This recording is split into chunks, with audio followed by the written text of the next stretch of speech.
Welcome out to another episode of It's All Been Checked Before. This time, The Storyteller, The Storyteller, a DS9 episode. Storyteller, we're always telling stories here.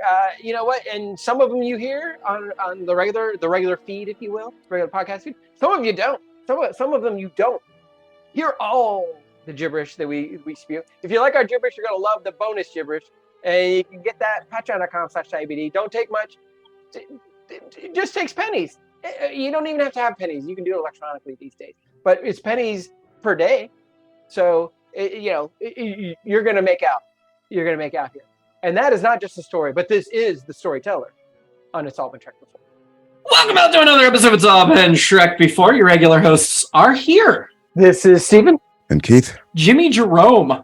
We are here to talk The Storyteller. First impressions. This ended up being a good, I think what we could like to call low stakes episode in the sense of the scope of things. It's like you got to see them do some fairly procedural types of activities, and it's not like the things they were doing weren't important and wouldn't have had any sort of impact, but at the same time didn't feel like a big calamitous thing. Mm-hmm. Or I guess the tone wasn't that. It was much more of a character development thing, or like an arc moving thing, I suppose. Thing. Okay. I didn't dislike the episode this much, but this is close to my first impression from core.com. Keith DeCandido, quote, "Two good pairings do not a watchable story make, and the episode is ultimately completely forgettable." I am pretty positive that guy is a Star Trek novel author. Oh, okay. Well, he also writes reviews for Tor.com. I don't know if the episode is ultimately completely forgettable, but I felt the same way. I was like, I kind of like these pairings, but I'm not necessarily enjoying either storyline or both of them together. So I guess I would be hard pressed to explain the thematic link between the two. This is like we had these characters who had this thing to do, these others doing this other thing. Yeah. Oh, confirmed, by the way, Keith DeCandido has written like a dozen Star Trek novels and a ton of novellas and short stories and ebooks and a bunch of other sci-fi and fantasy and geek nerd stuff, Farscape books and stuff too. My first impression, I had very low expectations for this episode based on my memory of this episode, and also just it's not regarded as a great episode. I think because I went into it with such low expectations, I was actually pleasantly surprised. Not that it's a great episode or deserves to rank higher by any means. I'm not defending it in that way. I just was not as disappointed as I expected to be. My overall arc is that it superficially, on surface level, the stories weren't very good, but there were some good elements to both of them that I'm excited to discuss. I think that's about where I was, or maybe even a little bit higher than that. But I would say that I had more fun than I would have expected by the middle and by the end with what was happening. There were just certain scenes they were presenting, certain interactions they were presenting that I really appreciated. Yeah. So starting at the beginning, Sisko needs to mediate a dispute to prevent a civil war. My first thought was, Sisko does diplomacy? Where's Picard for something like this? On the Enterprise. I know, but I feel like the Enterprise, maybe they should have diverted it, because I don't feel like Sisko is probably the right person to handle something like this. I mean, I love Sisko, but that doesn't seem a strong suit. You might be right. I thought the very same thing, Jimmy. I was like, this seems like he's the new Picard? I thought the same thing. Maybe it was a next-gen script that they ended up selling to DS9. Actually, this was originally pitched as a next-gen script. Oh my God. That makes total sense. Yes, it was. Maybe during the Wesley days, so Wesley could take the Jake and Nog story. Just saying. Yeah, exactly. I think you're probably right. Oh, man. Yeah. Yep. They reference at the top an Ensign Boyer. I thought he was saying Boiler, which made me be saying Boimler. Yeah. Yeah. I was like, wait, is this? No. That would be so cool if Lower Decks pulled a deep cut like that and tied it all together. But no.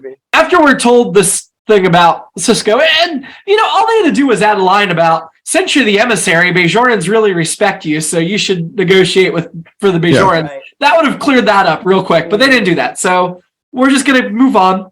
Interesting. It really bothered me that O'Brien has to call Bashir sir. Mm-hmm. I don't blame O'Brien for trying to get out of going with him, because at this point, everything we've seen about Bashir is awful, and I hate him. And so, of course, I do. Hey, I'm going to change my tune as we talk about this episode because I actually enjoyed Bashir in this episode. But up until this episode, and for the series overall, I actually like Bashir. I think he's a good character. The first 11 episodes of the series, he's been absolutely obnoxious and awful, terrible. So I can't stand him at this point. So I completely was on board with O'Brien being like, hey, you just need a shuttle driver.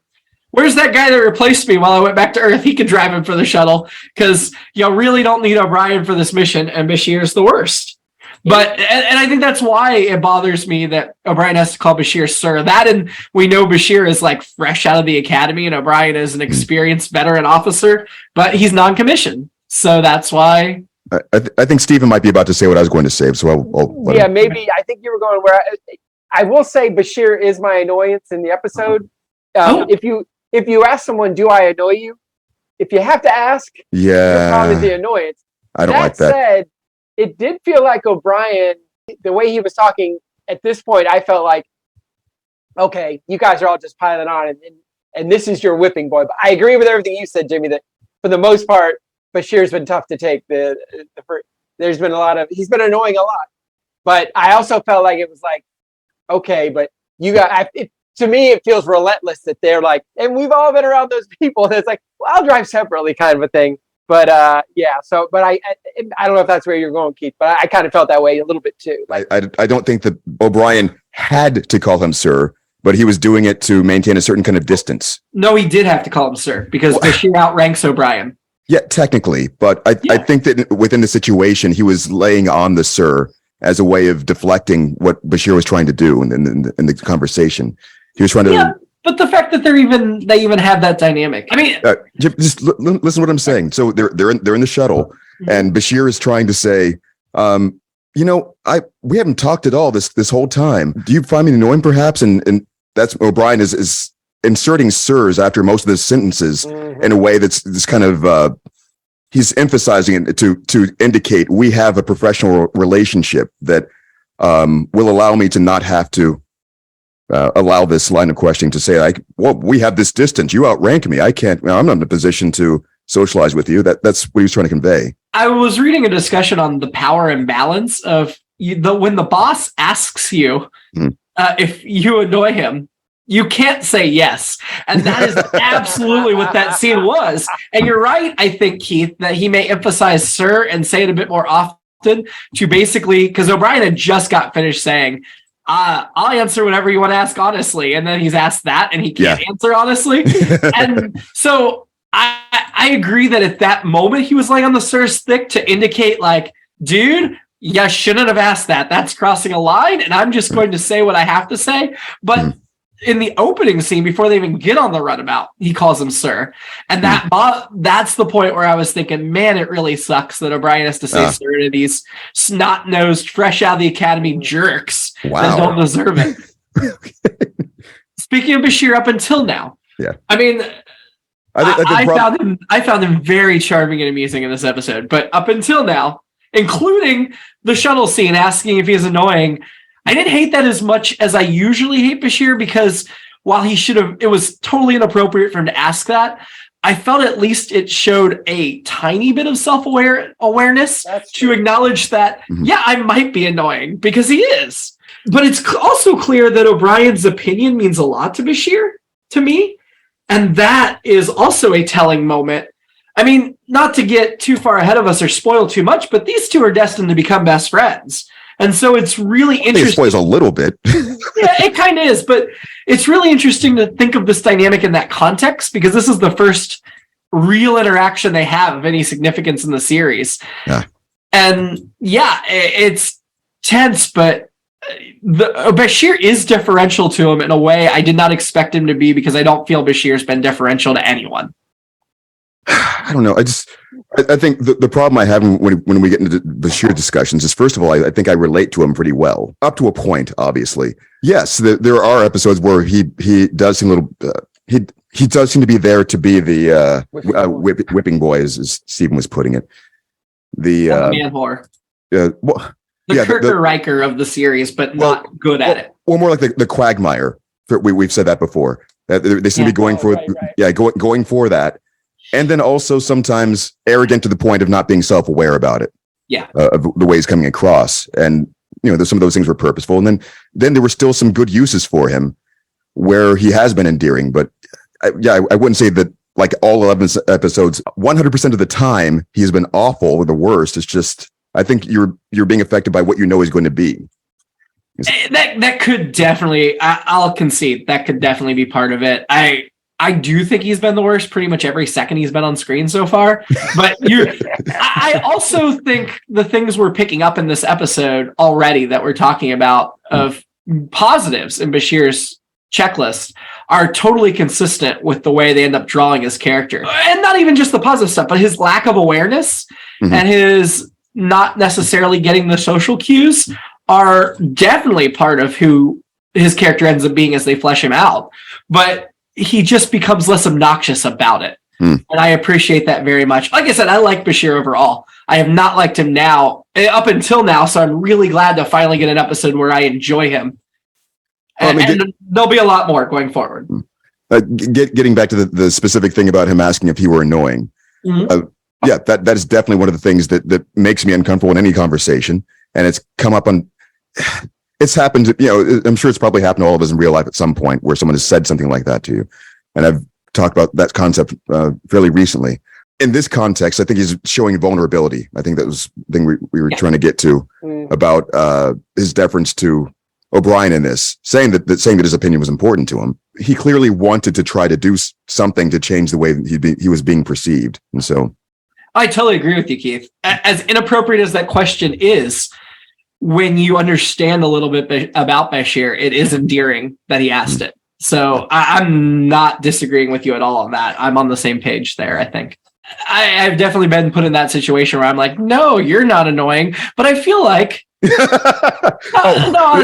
that the next few words of that sentence? No, yeah, I mean, I'm expounding on that point, but I feel like if somebody asks me that, I don't think I'm rude enough to say, yeah, I find you annoying. I'm going to try to soften the blow and be like, no, you're fine. But there's a big difference about the way I would say that to a friend that I actually did not find annoying, or not just a friend, but somebody I did not find annoying. I would be like, no, you're definitely not annoying. I don't, whereas if you're somebody I find annoying and I'm just trying to be nice, I'm like, no, you're fine. Like the tone of what you say definitely matters to that. I guess what I'm saying is I think if you know me even a little bit and you ask me that question, I'll be able to give you an answer that would tell you without saying which of those I believe. And O'Brien at this point was clearly saying, as Keith pointed out with his overemphasis of Sir and everything, O'Brien was clearly saying, yes, you're annoying, but Bashir wasn't taking that hint. So, I mean, all I'll say is I would not do hundreds of episodes of a podcast with somebody I actually found annoying. Well, that's not what I was asking, but I guess maybe I should have been. I didn't think you were. Wow, maybe I should have. No. I didn't mean that directed at you, Keith. Well, time to pick that book back up on reading social cues and stuff, because I must have been missing something.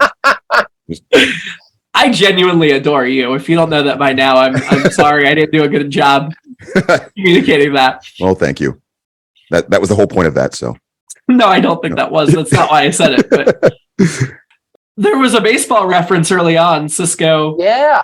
I thought Steven would pick up on that. The first of many. Baseball is an essential part of Cisco's character.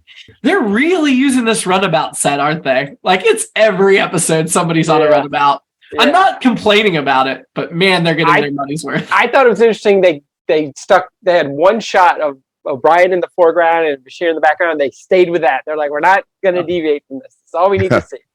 Well, it's just interesting because like Next Gen isn't on shuttles that often, and I understand DS9's like locked into a station, so they need to travel a little more. But it still just feels like, man, you use these runabouts a lot. Can transporters never work? O'Brien and Bashir beam down to the planet. They meet the magistrate, who I believe is Woburn, played by Jordan Lund, best known for Fletch Lives, Lock Up, Mercy Point, and one episode of Star Trek Enterprise. Don't know why that ranks it, why that's more notable than this. Maybe he's like a lead guest star. I don't know.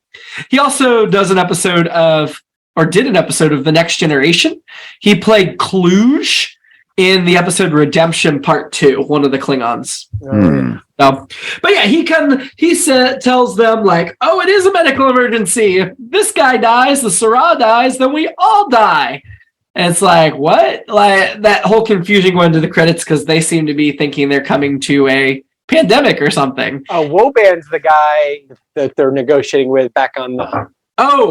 Hovath is the other. Hovath played by Lawrence Monsoon. Thank you, Stephen, for keeping me honest. He's best known for... he does not look like... Sorry, not Hovath. Hovath's the young Syrah. The Syrah in training. It's... Thanks again, Stephen. Jim Jansen.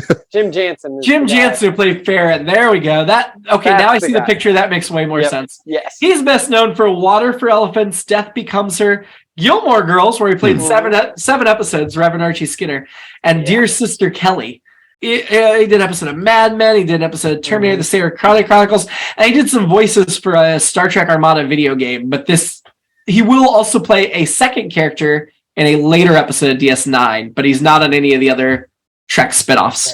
So, yeah, I liked him, but I mean, I guess that's just what you needed in that moment was somebody to say, yeah, the whole setup is wrong and it means something else. Yeah. Oh, the other episode he's in is Trials and Tribulations in season 5. You're going to love that episode. You're going to love it. So we go back to the station and we have this negotiation, and it seems like an extremely easy, not easy, but the border was the river. The Cardassians redirected the river. Easy to understand situation. Mm-hmm. Feels like it's a little too rough in the negotiation. Like that girl, the girl being Vera Sol, played by Gina Phillips, who is born in 1970. So she's in her 20s at this point. Oh my God. Yes. Yeah. Best known for reoccurring roles in Ally McBeal and Boston Public, also in the movie Jeepers Creepers and Love and Debate. Yeah, I liked her, and I get why she's being hardline, but it's also kind of frustrating because it's like, you don't have to be hardline here. I mean, what Cisco says is it's okay to say yes. Nog and the boy. Show her how to... Jake, show her how to have fun. And, not be uptight, even though she has a lot on her shoulders. See, I didn't think they were showing her how to have fun. I think she already knew that. What I think they were doing, though, was giving her a break from the serious matters she was discussing. That's better, actually. Yeah, I think she already knew, but it was really good for her in the middle of that stuff to get a break from it. Yeah, I enjoyed all that stuff. I enjoyed those scenes, actually. They weren't great sci-fi, but they were cute. When she first showed up, I wrote she was the Bajoran Teen Titan. Well, Bajoran Teen Titan. She says she's not a little lady, and she's not. Yeah. Be respectful. I mean, she would be that person that's featured as the youngest mayor of this town, but right. Nog. His Quark. Dad. His uncle. Rom? Quark. Yeah, no, Quark's his uncle. Yeah. Rom's his dad. That's right. He's his uncle. Does he get a drink thrown in his face every week? Oh, Quark? Oh, probably. Yeah, probably. And you know what? It's always funny, and God, that reaction killed me. It was just perfect. It was so great. I'm still charging you for that drink. No, Quark gets one line in this episode, but it's priceless. Oh, it's so funny. Well, the drink does have a price. It's sorry. Well, and if this is something I've learned many, many times. If you just leave out little, he'd have been okay. Said, drink for the lady. Okay, I guess so. When you say little, it immediately the condescension. Yeah, that's very true. I do think though. This was kind of a throwaway line, I guess, but he mentioned Bajoran Synthale. We know that the Federation has or Synthal, Synthal, whatever. The fake alcohol. Yeah, I did think he did say Synthale or something. We know that the Federation has Synthal, but the Bajorans have developed their own version of this. Like, I feel like it's a pretty new invention because they didn't have it in the original series. So the Federation had to develop it in the last, 70 years. But Bajoran's been in the middle of a brutal occupation for the last 70 years. So either they developed it a long time ago or just developed it. It just didn't make sense to me. They ordered Bajoran. So why put that modifier on there? Bajoran. It probably shouldn't have been Bajoran. It should have just been synthale or synthol or whatever it is. I think it was just sort of like flavor text for our benefit in some senses. Could have even been maybe an extra effort to try to DS9 eyes the script. Definitely. Definitely. But also it's it could have been a Quark invention as well. It's like a branding thing for his location, I would imagine. You could be right on that. Steven, since you read about this being adapted from a next-gen pitch, do you know who took O'Brien's place in the next-gen version of the story? Because I'd really like to know that. It was O'Brien. That's a good question. That would have been wonderful. It was season 1. So it was probably like Tasha Yar or I was about to jump right to that. I mean, it could have been anybody if it was season 1. They didn't go ahead with the script, but asked him to pitch other ideas, which eventually led to the episode, unfortunately. I'm throwing in the unfortunately, Times Squared. So, yeah. Why'd they resurrect it for this? I don't know. While we're talking about the writing, though, we should say the teleplay is by Kurt Michael Bensmiller.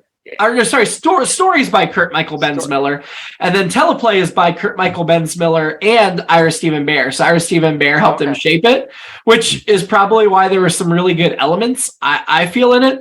But Kurt, he only has 2 IMDb credits for writing, and it's the next gen episode and the DS9 episode. Wow! So that's it. That's all he's written that's made it on TV. Yeah, I feel like Ira Steven Behr probably added the stuff that I'm going to praise about it. But I could be wrong. Maybe Kurt had some taste we didn't know about. I don't know. Directed by regular director David Livingston, so we won't say any further about that. There was a baseball conversation between Jake and Nog as well, where Jake wanted to play baseball, but Nog didn't want to. And then Udo didn't want them to sit there. I have to say, Udo wasn't in this much, but he was also wonderful in every little bit, whether it was like running them off and then just having a little smile at the camera or whatever. But Odo, like Quark, Rene Auberjonois is going to make the most of every second of screen time they give him. And I really liked that element. My favorite part of the baseball conversation was Nog saying it's a stupid game that even humans stopped playing hundreds of years ago. Yeah. Probably not wrong. Well, they thought that in Futurama as well to an extent. Yeah. They'll get more into that, but it dies off in the first half of the 21st century, so we're close. Yeah. But did you get that they mentioned the greatest pitcher of all time is somebody that has not existed yet? Buckaroo Banzai or whatever? Buck Buckeye. Buck Buckeye, there you go. It's not Buckaroo Banzai. That would be stupid. Buck Buckeye, we'll hear about him again, but he actually was like future history in the early 21st century baseball player. But I think that's interesting. They chose to add this historical figure instead of using a real one, but I appreciated it because how many times have we talked about? Yep. So the greatest baseball player we haven't seen play yet. That works. Nog and Jake are always out there, people watching overall, but also looking for girls to lust over. And so of course they finally find one. Yeah. And of course dangling their legs over the edge, just like space mall rats. But yeah, I mean, there's not a lot for them to do on this station in the middle of nowhere, right at the frontier. But yeah, I mean, that part isn't great. The way they do that, but they're also young boys, so I think we have to give them some leeway, even though I don't approve of the behavior. Which behavior? The behavior of just like, oh, look at her, oh, she's mine, isn't she hot? As they're sitting there over the. I thought you meant wasting oatmeal. I mean, we'll get to a healthy meal. I don't like oatmeal, so I'm okay with them wasting that. But if it was a food I liked, I'd be upset. It's the right thing to do and a tasty way to do it. So the prophets apparently sent O'Brien. They say, which we don't know the limits of the powers of the prophets yet or how active they are, but I imagine they're not all that active. The Doll Rock appears. What is the Doll Rock? Well, they describe it as this like fearsome beast that lived in the woods, but then the special effects department just made it a cloud. So okay, yeah. But it's not real. It's just their imaginings. Oh, that's right. Because So because you were literally asking what the thing was, and it's merged Hedford. She's gotten upset and up over the years, living as a cloud. She left Zephram Cochrane and now resides on Bajor and gets angry. This type of storyline, it's, I feel like we've seen things like this. It's actually that frame of, we've got a village, we have a couple of people in power, probably, and there's going to be this lie they're telling everyone to do something or other. And I was, I guess, pleasantly surprised at the way that it manifested, both figuratively and literally here, that it wasn't exactly something that was wholly fictional to what was I mean, there seemed to be a purpose behind it, or at least originally there was a purpose behind it. And it was something that the people who were keeping it going weren't necessarily doing out of maliciousness or malevolence. I know that's debatable. You have a culture that is based around some sort of religious figure in a way, but I guess I'm saying the way that it was implemented wasn't as cut and dry as I was starting to expect or dread it to be. The kind of like, oh, I've got this puppet boogeyman, I'm going to wave around and scare everybody, and then I'm going to be in power because of it. It was something else. I feel like it was just aggrandizement. Yeah, you know what I mean. Yeah. Just to keep the Sarah, keep him in job security. You're right. He wasn't exercising that power. I mean, we know he got lots of gifts out of it. He got a harem. Yeah. And I thought the whole dynamic of that village was actually, in a lot of ways, it was very classic Trek. There's 50 people and there's a lot of stone. But the architecture inside the houses was a little different and had some. It was Bajoran. Yeah. So I appreciate. I kind of like the little different look and the language and all that stuff. I thought it was weird that they all wanted to be outside so they could be closer to get destroyed by the Doll Rock. That made no sense. Nobody hid in the storm cellar. Yeah. Well, that was the whole point of what they were doing, and I'm going to say that there are problematic elements that I wouldn't necessarily endorse as a means of what the thing that they seem to be trying to accomplish there. Perhaps there have been such division and ill will that they had to find some sort of common enemy to keep people from tearing each other apart. They needed to quite literally manifest their fears into something tangible that they could attack. I mean, creating a boogeyman, literally. Yeah. Which is, we got plenty of people doing that right now. Right. So, and have been. Yeah. I mean, it felt like there was a altruistic purpose behind someone trying to do this. Whether or not that carries forward into the modern era of what is happening there now, maybe there could be some other workaround for it. I guess they implied that it was almost like a self perpetuating thing that they couldn't do anything about. It was going to happen no matter what. Like somebody used some sort of magic thing with the prophets, I guess, with some stone, they were saying, to get it in motion, and then it just will keep happening no matter what. Maybe. I mean, it was a piece of a orb from the prophets that did it. But yeah, I kind of took that they could probably shut it down if they wanted to. Maybe I took that wrong. I'm not sure. That's I think the crucial thing would want to know about whether or not or would determine how good this actually was. So the way I took it was because the town's scared of it, it shows up. Like, because they're manifesting it shows up. So if they knew the truth, they wouldn't manifest it. They wouldn't even protect it from it. Perhaps. Oh, so that... Perhaps. Initially, I thought maybe it was related to the crystalline effect. But now it makes me think it's related to the creature from Day of the Dove, which fed on the hate. And then when they started laughing, it went away. And but it's just an imagining that's energized by the... piece of the prophet orb, so it's not actually like a separate creature. Right. It's all in their head, essentially. Right. But maybe. I mean, I appreciate that O'Brien's tricorder was inconclusive and there was a mystery behind it, because they just don't understand the orbs of the prophets. That makes sense. They don't understand that energy. They don't understand that stuff. As a source of power of some sort that would be measurable by the tricorder. Yeah. Yeah. Well, it did seem to be doing tangible damage to things, first of all, to the town. And it's clearly related to the way that the people were receiving the story or following along with what was happening. But I couldn't tell, is it actually drawing fear from them that they're destroying and they're going to live in harmony from that point for another year? Or is it something that would be completely unnecessary? Anyway, as you're saying, could somebody just talk to them and explain it? Although that would be very difficult to do, honestly, when you have a society that has been built that long Yeah. On just if as we see right now everywhere in this real world, if we had somehow conclusive proof that any version of God that is I guess my views don't necessarily reflect everyone else's here, whatever. Yeah. For the purpose of us not getting hate mail and death threats, because I'm sure that's what our audience is like. My voicemail is full already. Send all hate mail and death threats to Keith at iabdpresents.com. Bye.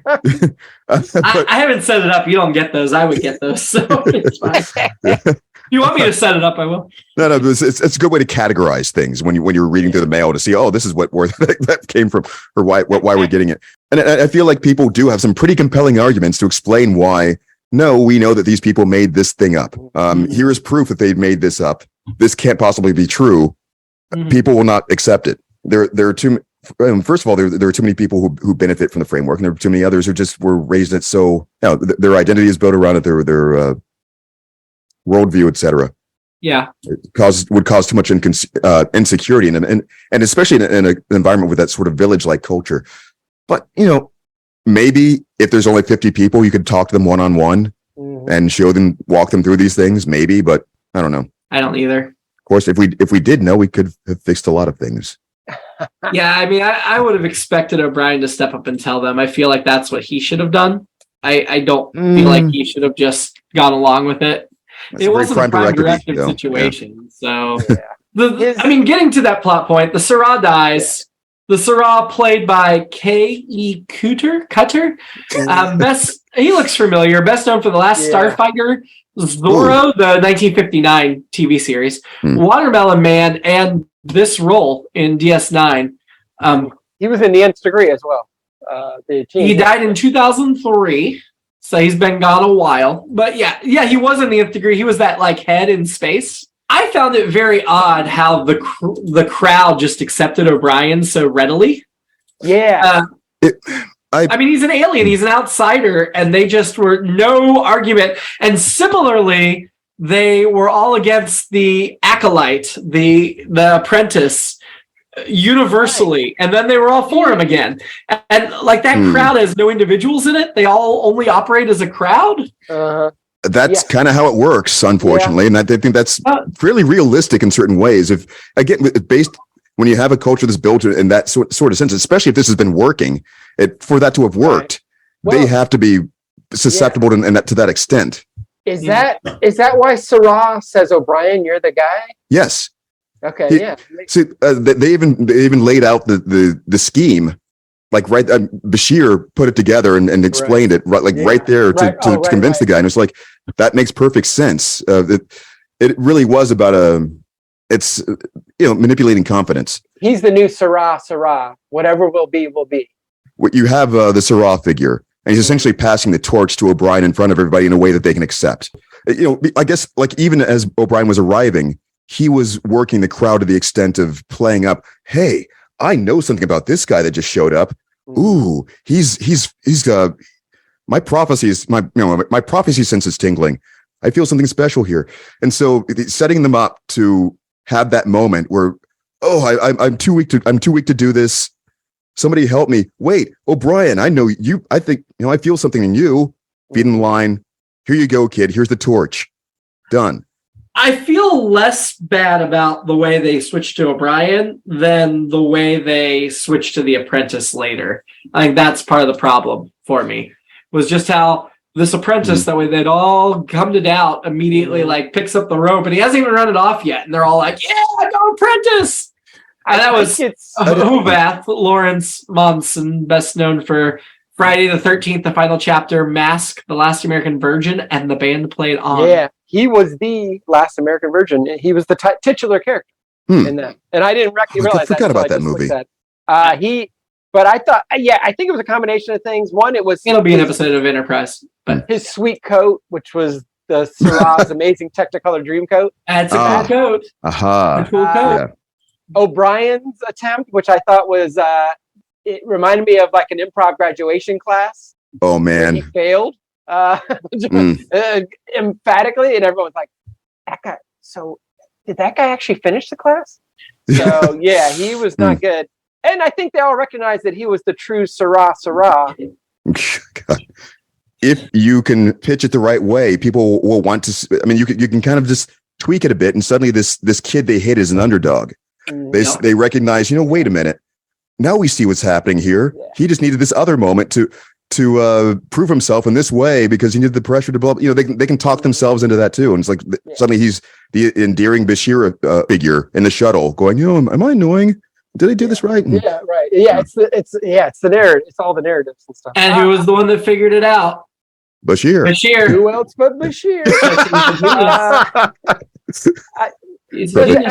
Does a sick ruler ever survive in an episode of Trek? I think whenever they're sick, dead man walking. They're not going to make it out of the episode alive. Yeah. He knew it because he's his prophet. True. He was like, I'm not going to make it through this episode. I'm going to have to step up this narrative a bit here.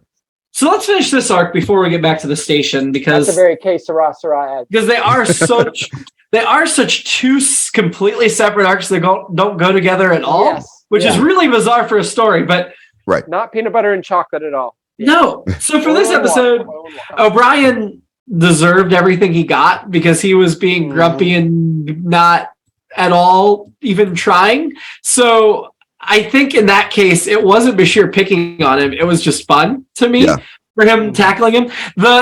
Even the O'Brien being offered the women, which is so I appreciate O'Brien being like, no, I'm married. It's fine. But Bashir's amusement over that.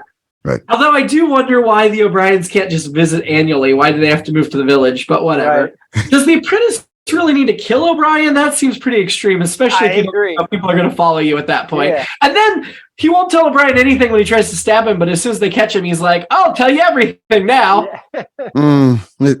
Yeah. That felt ridiculous. It was a cry for help move, honestly. Yeah, and then he gets very helpful after that. Like, he's really talking them through it. Like, I guess you're right. I guess I shouldn't be here. That population was just so fickle is what I wrote down about them. And then, is it ethical to leave Sarah in place? I don't really think so. I like when O'Brien said bloody hell. I enjoyed that more than I should have. That, I think, encapsulates the way it felt about that storyline altogether. Really, it's just there's so many of those moments strung together that I actually enjoyed it more than I probably should have. I suppose just even those little attempts, they seemed like they were working towards something that I felt good about by the time they got through it. You can look at whether or not they should have tried to do a better job of solving it long term, like as Jimmy pointed out, because maybe they should ethically do that, maybe they shouldn't. They should. But they just, I think if it had been like a full episode, they could have explored that. I mean, if that arc had been one episode instead of like half, split. Yeah, I hear you there. My main point for enjoying that, I think, was just Bashir was amused, and I was amused by Bashir's amusement, and so I was along for the ride with him. That's the connection I found that I enjoyed. It certainly helped, yeah. And like I said, Bashir was not being awful this time, so I was all in on that. But I guess what I'm saying is that I think that part of it is sort of informed the tone for me.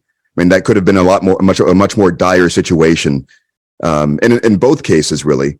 I saw that, as I said at the beginning, they didn't do it in a way that felt like the war was going to end one way or the other for both things. It didn't feel like it was peril driven in that sense. There was peril, but it was more about enjoying the ride of what they were doing. What was your connection, Keith, between the two plots that you liked? Well, you had the two apprentices essentially being put in situations where they were able to prove themselves and step up and do something. They probably we were seeing the heirs apparent in both cases. One having been handed the power more or less unquestionably, but was trying too hard to cling to it. She wasn't being the person she needed to be. She was messing up in that sense. And you had the other one who failed to even assume the power that he wanted, and you get what I'm saying. Yeah. Okay. I guess I feel like it's a stretch, but I do get it. All right, let's go back to the other plot then. Where we were on that, I think the next thing was Nog and Kira find Varys in their spot, which was fun. I mean, anybody else, they would have been offended, right? But because it's Varys, because it's an attractive woman, they're like, oh, great, she's here.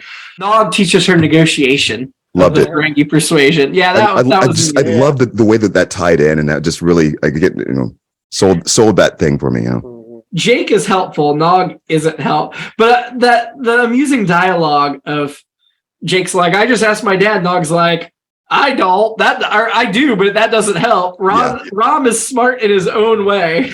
Yeah. Which comes back to bite him later when Varys says to Cisco, Jake's nice, Nog is nice in his own way, which I felt was a definite callback. Nog wants to swipe Odo's bucket, which, man, I mean, it's a terrible prank because you're doing it with the chief of security, and I know it's a prank on Jake, not on Odo, but the chances of them getting caught are high, and this chief of security is not who you wasn't involved in your prank and mess with, so terrible, but also really funny.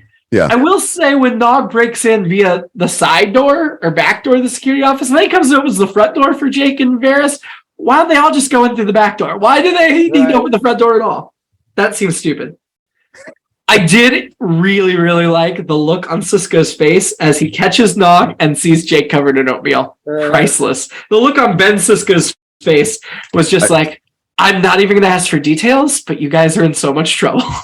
I was fooled along with Jake in that sense. That I bought that this was just gonna be some stupid, pointless thing of we have a bucket now. I was expecting Odo to reform out of that.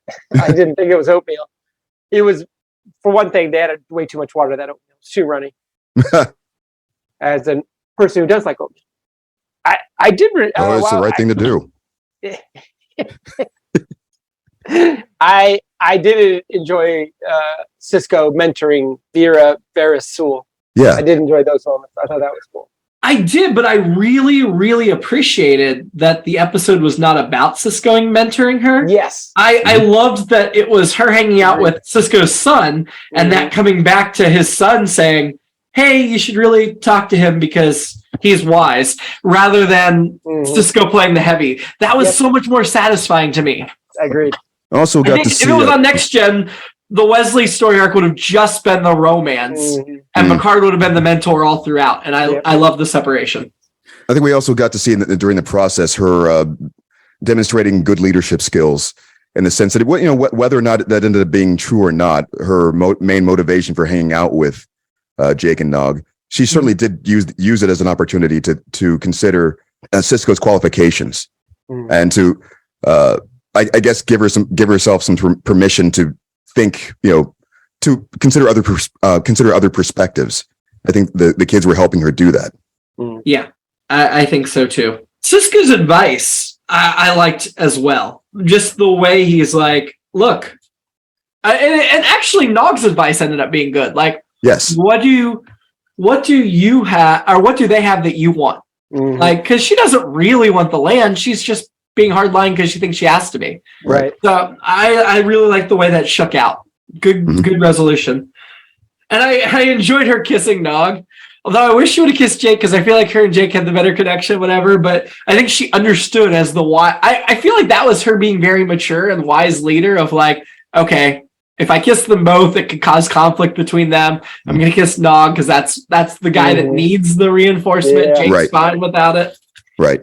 And did you catch that? I did catch Ben, poking Jake in the stomach as he's coming through. They were like, after that kiss, sort of like, yeah, well. Yeah, I noticed that as well. I mean, the Jake and Ben relationship is never one that, in my opinion, gets enough focus, but I love it when it's there. It's just one of those underlying things that's usually more subtle than focused on, but so good. Such a great father-son dynamic. Odo tells them they have to clean up the security office, but it's already the next day. Nobody's cleaned up yet. Like, they don't have to clean it up at the moment that the mess is made. Right. It's the next day. He's like, now you have to go clean up. Why? Well, it would be more difficult to do then, for one thing. Yeah. And secondly, it could have just been already cleaned up and they're just still going through and detailing the whole place. Yeah, that's not how it was presented, but yeah, I think you're stretching, but I don't disagree. I also really appreciated, despite how, unlike Keith, I really didn't see the connection between the two plots. I really appreciated the directorial style of having the conclusion of both in one shot. Like, we are at the security office, get that, then we pan over and see Bashir and O'Brien disembarking and get that wrap up. I liked that style of it. It was cool. I've got 2 alternate episodes. Okay. She's all pack ooh. She was Like pack she's ooh. Oh, She's all oh that. my God. So I got it. I'm on the. I got it. Vera Sewell bets one of her friends that she can make anybody on that space station the most popular person, and it Oh my turns out God. it's Nog. And then I guess it should be he's all that, but I don't care. I'm stuck with she's all Paku. The other one is the Odd Couple. That's an easy one. It's Bashir and O'Brien. So yeah, those are my alternates. I mean, I think you're going to be pleasantly surprised at how well they go together as things shake out, because they're both smart and both nerds in their own way. Felix Unger and Oscar Madison. I love them as well. So. Nice. My alternate episode is O'Brien just blabs the secret to the village, because O'Brien doesn't have the filter. Like, O'Brien doesn't have the filter. Once he knows what's stopping him from telling all of them, he should have just blabbed it. It would have been better than that improv performance he put on, that's for sure. And the fact that it's not like that improv performance was arranged. It's not like he and Bashir had that discussion. Right. It was just, I'm going to be bad at it, and then this guy's going to step in. And maybe Bashir's smart enough to know O'Brien was going to be bad at it, and that's why he didn't talk to him about it. But it felt very much like O'Brien was actually trying and sucked. Give me that's the point. I don't think that village. No, it didn't come across to me as that having been part of the plan at all. I think he was in a position where he was forced to try no matter what. And so he was doing it, and it just wasn't working. And I think, Bashir, whatever. Well, I think Bashir knew it wasn't going to work, and already, like, in his head, had calculated that this is the apprentice's chance to step up. But quite possibly. But Bashir was also so enjoying O'Brien's pain that he was not going to clue him in. Yeah. I love that. Loved it so much. So, still, just on the subject of the ethics of it, I think it's difficult to say what should or should not have happened without more information about exactly how it worked. And as far as I didn't really get the legitimacy, or to the point where I could say 100%. I guess what the fallout of doing that would be. It almost felt like the way that the Syrah was explaining it, or rather the apprentice was explaining it, is that if they could have stopped it, they would have by now. But I didn't feel that way, but maybe I'm wrong. I do think where O'Brien went wrong with his performance was when he got his get for. Give me something that might destroy our village, and somebody's like, "That's my ice cream." I heard Doll Rock. That's a great way. Oh my God! You got to use the get fors they give you. I mean, he didn't have to be blatant about it, but yeah, that's where he went wrong right away. Who did you find shady this week? Hovath, the Syrah's the new Syrah. That he ends up being okay, but yeah. I heard Doll Rock. Thank you. That's a tough one to go against, honestly. You're going with Hovath as well? Yeah. Wait, are you saying the assistant or the apprentice? The apprentice. The assistant. The assistant is the apprentice, right? Yeah. No, there's another guy too. Well, there was the leader of the village. Oh, right. Oh, is that who that was? Yeah. Okay. Yeah. I think I would go with him. You're going to go with the leader of the village? Either him or the original Syrah. I mean, we saw the Syrah was. Technically, well, the fact that he didn't make his plan well known to everybody and just kind of died. Well, it wouldn't have worked if he had. But so he could have made his plan known to Bashir. Maybe. I'm going to go with the leader. You go with Farron? Yeah. I'm going with Nog. I did not like the way he was trying to play her, and I get that that's just typical for a teenage boy, but he was trying to manipulate her in a way I did not appreciate. So I'm going with Nog. Well, and I love Nog later on. Again, I'm not a Nog hater. Love him later. I mean, he wanted to do the prank in front of her. He wanted to talk to her about. He was trying to impress her. He called dibs on her. I mean, he was just looking for an attractive woman to hit on, and that struck me as creepy, even though it was a teenage boy. Well, yeah, I would say the dibs thing would be the biggest, yeah, for sure. He was very much like many of the characters in The Last American Virgin. I mean, the dibs thing is so sexist and icky anyway. I mean, because obviously who she prefers is way more important than who sees her first. Yeah. I'm sure when I was 13, I would have thought the same way Nog did. So I'm not saying that's right. I'm just saying I kind of get that at a certain age, but at least from this age's perspective, it's wrong. And I hope to raise my son better than that. Not hope to. I will raise my son better. Well, good luck, but no. Well, yeah, that's true. You can't control their personality. I will do everything I can to raise my son better. Mostly kidding there. I would like to think that we certainly had a more difficult time finding our way to certain messages because of when we grew up, I will say. Yeah. And the types of things the types of media that we were watching, like The Last American Virgin. I'm pretty sure I saw that at least once back when it was out. And it's, it's even like On Up to American Pie, where there were, there's a couple things pivoting to a different sort of thing, but still centered around that message to begin with. Who was your annoyance? Steven already said Bashir. Yep. Ooh. I loved Bashir in this. I'm going to say O'Brien because he wasn't even trying. He was just grumpy and an obstacle to everything. That's a good choice. True. It was kind of fun. I would actually go with the little lady. I can't think of her name. You're talking about the mayor of the town? Yes. Yeah.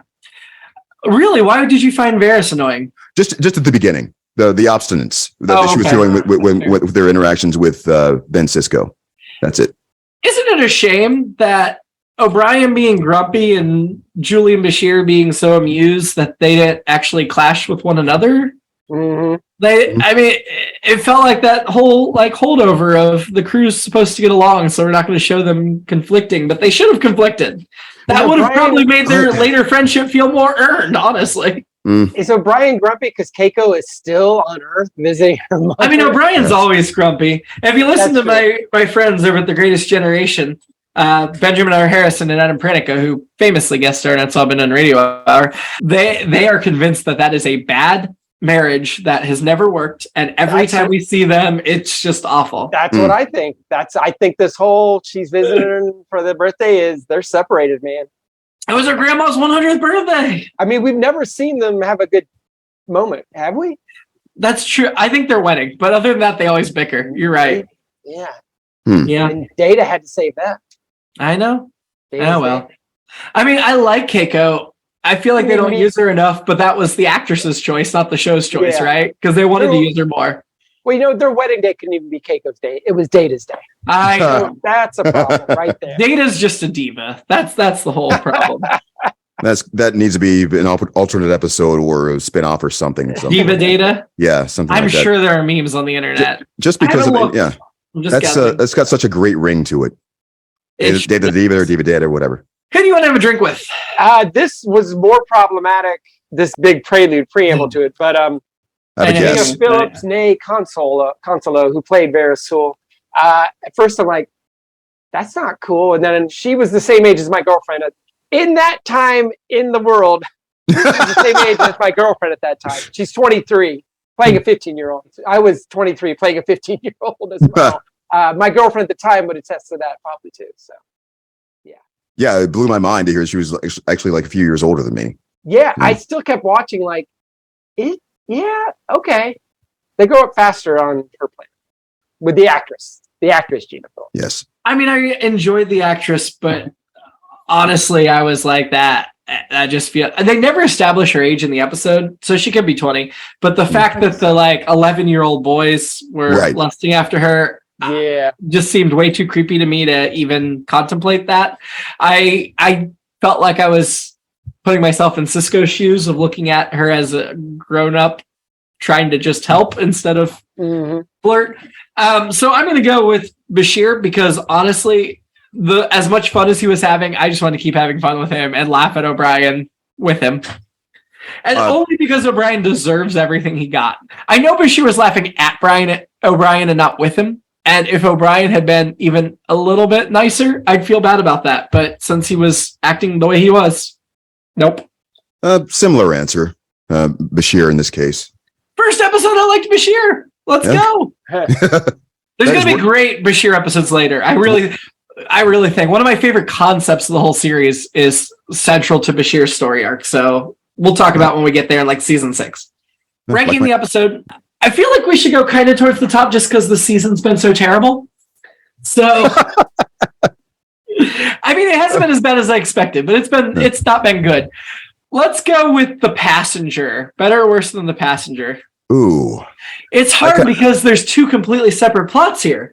Right. And they both have strengths and weaknesses, and that's just one plot that has strengths and weaknesses. I don't know.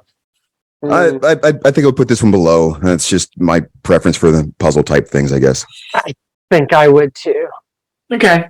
I'm kind of divided. I'm kind of divided, so I'm going to go with both of you. Below that is Babel.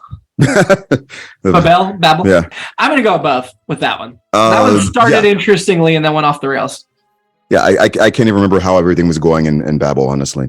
You're with me, Keith? Yeah. Okay, cool. I'll make it.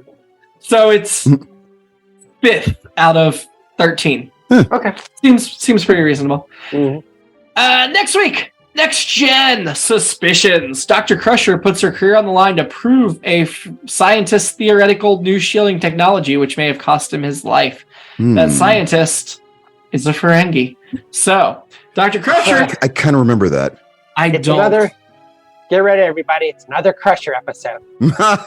There's the remote. I mean, you're not wrong. And I'm looking at the pictures and I see Klingons and Vulcans. Is she a Vulcan or a Romulan? Stop. Anyway. Oh, Whoopi's in it, though. Whoopi's in it. And there's Sagawa. Just glancing at the photos. Until then, live long. Eat more oatmeal. And grow up, right? With puberty and oatmeal. And, grow up? You're talking original series now? Oatmeal should help you live long. Right.